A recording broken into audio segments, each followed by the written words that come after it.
Hello everyone, you are watching Chemistry Point of View by Shikha Abrol. Welcome to my YouTube channel.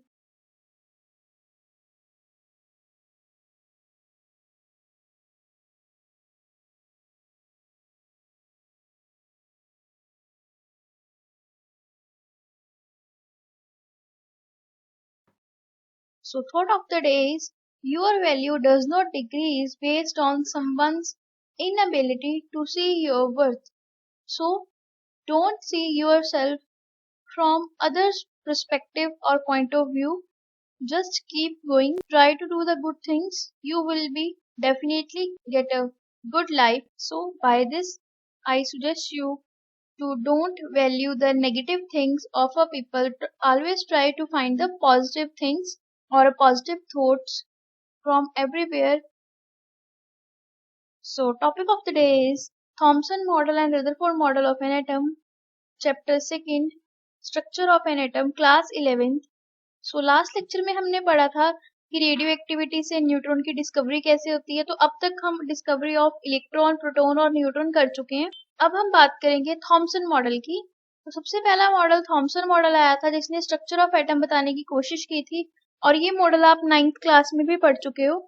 तो Thompson model क्या था? J Thomson ने 1898 में एक model दिया था एटम का, और उसने उस मॉडल में ये बताया था कि जो हमारे पास एटम होता है एक स्फीयर ऑफ पॉजिटिव चार्ज होता है इन विच नेगेटिव चार्जेस आर इम्बेडेड, और उसके बीच में ही कहता है नेगेटिव चार्जेस इम्बेडेड होते हैं, सेटल्ड होते हैं, और वो इतने ज्यादा होते हैं कि वो जितना भी पॉजिटिव चार्ज प्रेजेंट है उस स्फीयर में उसको न्यूट्रलाइज कर सकते हैं। क्योंकि हमें पता है कि जो एटम है बेसिकली वो ऑलवेज न्यूट्रल रहता है, तो जितना पॉजिटिव चार्ज होगा उस स्फीयर में उतने ही इलेक्ट्रॉन्स होंगे, तो उसको वो काउंटर बैलेंस करके एटम को न्यूट्रलाइज कर देंगे। और इस मॉडल को उसने कंपेयर किया था वाटरमेलन के साथ, और उसने कहा था कि जो पोर्शन होता है मैक्सिमम क्वांटिटी में वो पॉजिटिव है, और जो सीड्स उसमें एम्बेडेड होते हैं वाटरमेलन में वो उसने लिए थे नेगेटिव चार्जेस। उसी तरह उसने इस मॉडल को प्लम मॉडल के साथ भी कंपेयर किया था, जिसमें रेजिन्स को उसने इलेक्ट्रॉन्स का नाम दिया था।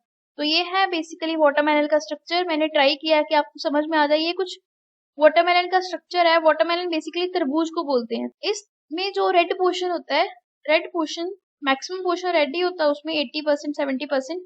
उस रेड पोर्शन को उसने बोला था कि वो पॉजिटिव चार्ज स्फीयर है, और उसमें जो बीज होते हैं, ब्लैक ब्लैक सीड्स होते हैं, दोज आर द इलेक्ट्रॉन्स जो उस रेड पोर्शन में इम्बेडेड है, उस वाटरमेलन में इम्बेडेड है।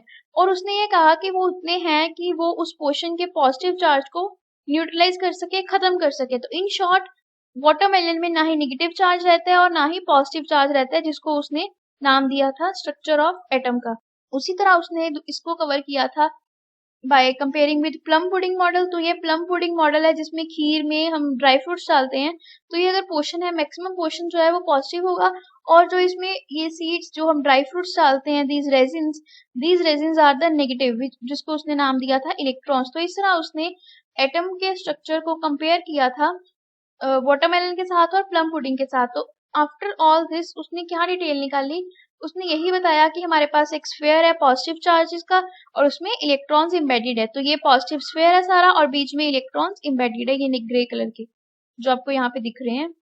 सो अब थी लिमिटेशंस ऑफ थॉमसन मॉडल।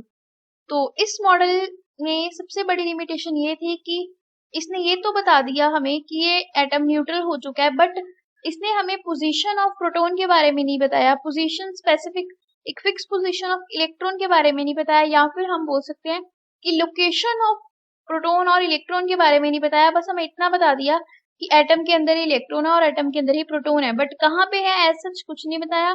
इसके अलावा इसकी एक ये भी लिमिटेशन थी कि इसने हमें स्कैटरिंग एक्सपेरिमेंट के बारे में कुछ नहीं बताया, जो हमें एक्सप्लेन किया था रदरफोर्ड ने। और इस टॉपिक के बाद हम रदरफोर्ड मॉडल करेंगे। तो इस टॉपिक की लिमिटेशंस आई, थॉमसन मॉडल की लिमिटेशंस दी रदरफोर्ड ने, और फिर उसका मॉडल आया Rutherford model of an atom, और उसको हम न्यूक्लियर मॉडल भी बोलते हैं क्योंकि उसने न्यूक्लियस की डिस्कवरी की थी। तो रदरफोर्ड ने एक्सपेरिमेंट किया था 1911 में, और उसने क्या किया, स्कैटरिंग एक्सपेरिमेंट्स किए जिसमें उसने बम्बार्ड की थी फॉइल्स की, मेटल फॉइल यूज की उसने, गोल्ड, सिल्वर, प्लेटिनम और copper with the beam of fast moving alpha particles.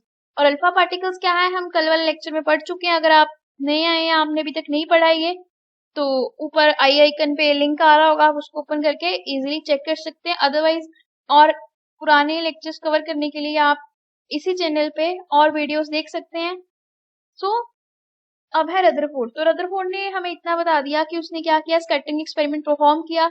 उसने मेटल यूज किए, गोल्ड, सिल्वर, प्लेटिनम और कॉपर, उनकी थिन फॉइल्स यूज की और उस पे उसने मूव करवाई अल्फा पार्टिकल्स। अल्फा पार्टिकल्स का सोर्स क्या था, रेडियो एक्टिव सब्सटेंस रेडियम, जो हमने कल रेडियो एक्टिव सब्सटेंस में किया था।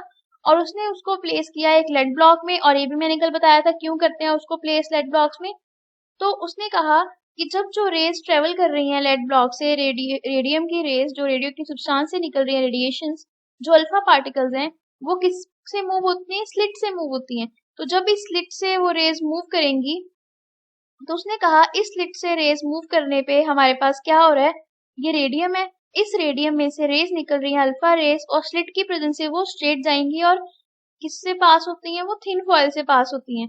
और उस थिन फॉइल से पास होने के बाद वो रेज जो हैं एक स्क्रीन पे जाके लगती हैं, that screen is zinc sulphide screen. और उसने देखा कि इस एक्सपेरिमेंट में बेसिकली हमारे पास क्या आ रहा है, अल्फा पार्टिकल्स जो हैं around the thin foil scatter हो रहे हैं, और उसको हम इजिली देख सकते हैं जिंक की स्क्रीन में जब वहां पे सेंटिलेशंस आती हैं। ये है 3 डायमेंशनल डायग्राम इस एक्सपेरिमेंट का। ये लेड ब्लॉक है, इसमें रेडियम है और इसमें से अल्फा रेज निकल रही हैं जो इस गोल्ड फॉइल, थिन फॉइल से पास हो रही हैं। और ये रेज इधर पास होकर चलेगी, कुछ रेज इस तरफ आ गई, कुछ रेज इधर गई और कुछ रेज इस तरफ गई। तो ये सेंटिलेशन बेसिकली क्या होता है, पॉइंट। जैसे फॉर एग्जाम्पल अगर डार्ट मारते हो या चौक मारते हो किसी पे दीवार पे, तो वहां पे पॉइंट बन जाता है, एक्सपोर्ट बन जाता है, उसको बोलते हैं सेंटिलेशन। तो जैसे अगर कोई रे आ रही है और अगर यहाँ पे स्ट्राइक करेगी तो ऑब्वियस है वहां पे सेंटिलेशन होगी। तो ये जो मैं छोटे छोटे डॉट्स बना रही हूँ ये सेंटिलेशंस इसी तरह की होती हैं। तो ऐसी सेंटिलेशंस देखने को मिली जिससे हमें पोजीशन ऑफ रेस के बारे में पता लगा, क्योंकि एज सच हम रेस नहीं देख सकते, रेडिएशंस नहीं देख सकते। तो इस एक्सपेरिमेंट से उसने क्या क्या ऑब्जर्वेशंस की। फर्स्ट ऑब्जर्वेशन उसकी ये थी कि मैक्सिमम जितनी अल्फा पार्टिकल्स है 99.9% जो थी वो गोल्ड फॉइल से पास हो जाती हैं और विदाउट एनी डिफ्लेक्शन वो स्ट्रेट ट्रेवल करती हैं और अपना रास्ता चेंज नहीं करती। कुछ रेज ऐसी थी जो स्मॉल एंगल से डेविएट होती हैं और कुछ रेज ऐसी भी थी 1 आउट ऑफ 20,000 20,000 में से कोई एक रे ऐसी थी जो डिफ्लेक्ट बैक चली जाती है through an angle of 180 degree और मोर देन 90 डिग्री। तो ये कुछ इस तरह का हो जाता है सिनारियो कि ये हमारे पास बेसिकली इमेज है गोल्ड फॉइल के अंदर के पार्टिकल्स की, ये गोल्ड पार्टिकल्स हैं। तो जो रेज हमारे पास मूव कर रही हैं यहाँ पे, जैसे ही वो इस ब्लैक पोर्शन के पास आ रही हैं तो डेविएट हो रही हैं, दे चेंज देयर पाथ। और कुछ रेज है मैक्सिमम जो ट्रेवल कर रही हैं विदाउट चेंजिंग देयर पाथ, और कुछ रेज है ओनली आई थिंक 1 रे ऐसी होती है जो बैक आ जाती है और बाकी मोर देन 90 डिग्री एंगल पे डिफ्लेक्ट हो रही है। तो ये है यहाँ पे इसका मतलब, जहां से वो मुड़ रही है कोई भी चीज अगर रास्ता चेंज करती है बिकॉज ऑफ सम रीजन, तो कोई वहां पे ऑब्स्ट्रक्शन है, तो वो रास्ते में कोई चीज है जिसके कारण वो रास्ता ब्लॉक कर रही है। तो इस तरह से इस डायग्राम के बाद हम इसके कंक्लूजन्स की बात करेंगे। तो फर्स्ट कंक्लूजन ये रहा हमारा कि जो रेज डिफ्लेक्ट कर रही हैं वो किसके कारण कर रही हैं, कि वहां पे कोई पॉजिटिव चार्ज है, क्योंकि अल्फा रेज भी पॉजिटिव होती हैं तो पॉजिटिव को पॉजिटिव ही रिपेल करता है, जिसके कारण कुछ रेज जो है वो डिफ्लेक्ट करती हैं। उसके बाद 99.9% रेज जो पास कर रही हैं, इसका मतलब वहां पे किसी पोर्शन पे नेगेटिव चार्जेस प्रेजेंट है जो उन पॉजिटिव चार्जेस को अलो करते हैं ट्रेवल करने के लिए, और उन पोजीशन को हम इलेक्ट्रॉन बोलेंगे। और कुछ पार्ट ऐसा भी है जो हमने देखा दैट पॉजिटिव पोर्शन जो है वो सेंटर में लाई कर रहा है और उसको उसने नाम दिया था न्यूक्लियस का। और इस तरह से न्यूक्लियस की डिस्कवरी हुई और जो प्रोटॉन्स हैं वो न्यूक्लियस में ही लाई करते हैं, रदरफोर्ड ने हमें कंफर्म कर दिया। और उसके बाद उसने बताया जो एक्स्ट्रा न्यूक्लियर पोर्शन था जहां पे इलेक्ट्रॉन्स थे, वहां से 99.9% रेज जो ट्रेवल कर रही थी, इसीलिए वो डिफ्लेक्शन नहीं शो करती, क्योंकि बाकी सारे रीजन पे एक्स्ट्रा न्यूक्लियर पोर्शन पे सिर्फ इलेक्ट्रॉन्स होते हैं, प्रोटॉन्स नहीं होते। तो इस तरह उसने थॉमसन के फेलियर्स को कवर किया। Keep watching, like and subscribe the channel, share it with your friends. I will meet you in the next lecture. Till then, bye bye.